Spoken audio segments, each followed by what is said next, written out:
हाय friends, नमस्कार, जय Jagannath. Welcome to my YouTube channel mama's kitchen. आज माँ बनाउछंती सिमेई पकोड़ी। सेथिपाई सेठी किछि सिमेई, बेसन, रसुण, पियाज, कंचा लंका, अदा को काटी रखिछंती। स्वाद अनुसार किछि लूण, भुर्संग पत्र भी से रखि दैछंती। प्रथमे गैस रे कढ़ाई बसई लूण पकई पानी गरम करि नेले।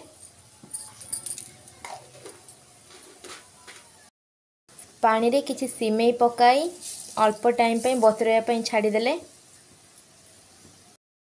माँ गैस ऑफ करी बतुरा हेइथिबा सिमेई को गोटे पात्र को काढ़ी नेले।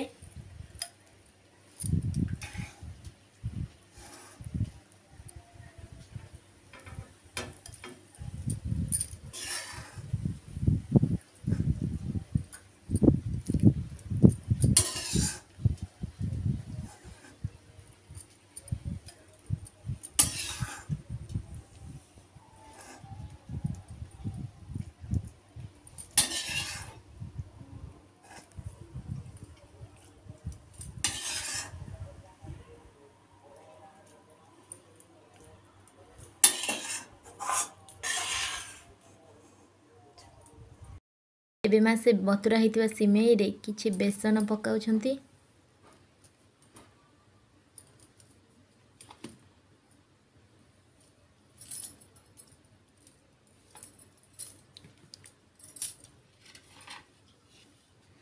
तापरे कटा होई रहिथिबा पियाज,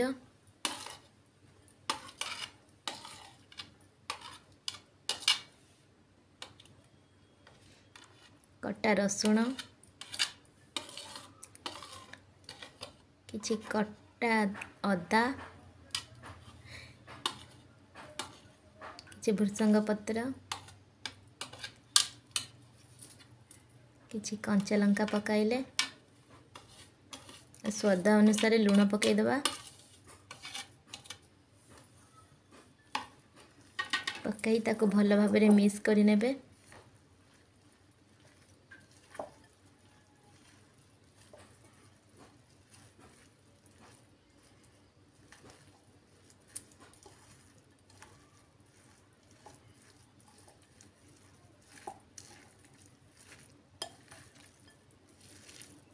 मने रखंतु एथिरे किछि हळदी गुंड ऐड करिवे नाही।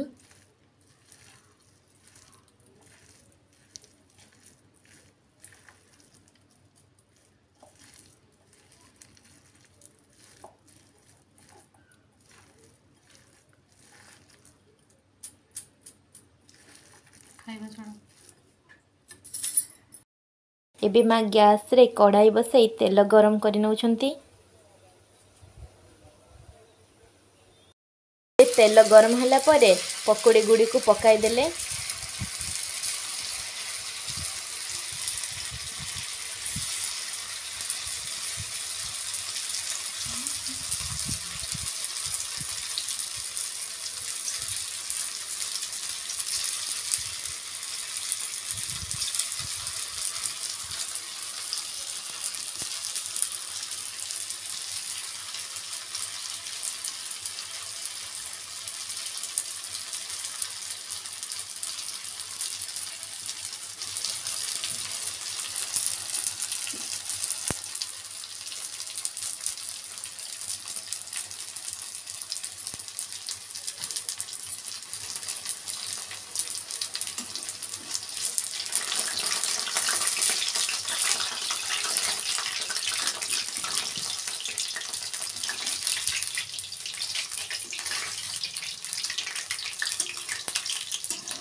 देखंतु एबे हमर पकोड़ी गुड़िक ब्राउन कलर हो गला परे आमे ताको गोटे प्लेट को काढ़ी नबा।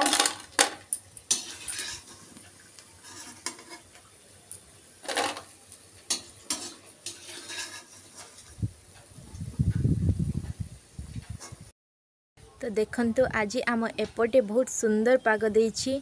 ए पाग सांग को गरम गरम पकोड़ी रो मजा ही किछि अलगा आसी जिवो। एबे हमर फाइनली सब पकोड़ी हे सारी छी देखंतु।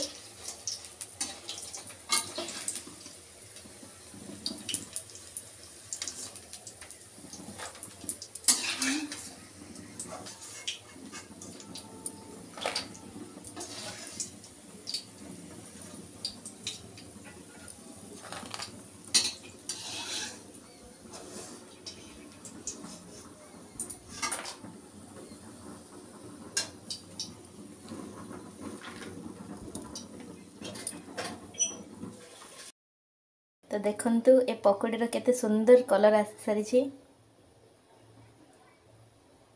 आम एथिरे किछि भी कलर यूज करिनु। निश्चय घरे को ट्राई करंतु।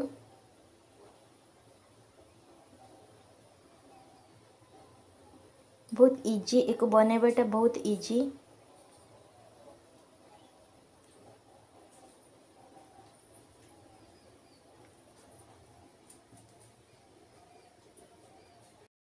जदि आम भिडियोटी आपण मानक भल लगी थाए तो ताहले आम चैनल को निश्चय सब्सक्राइब करंतु आउ आम भिडियो को लाइक करंतु।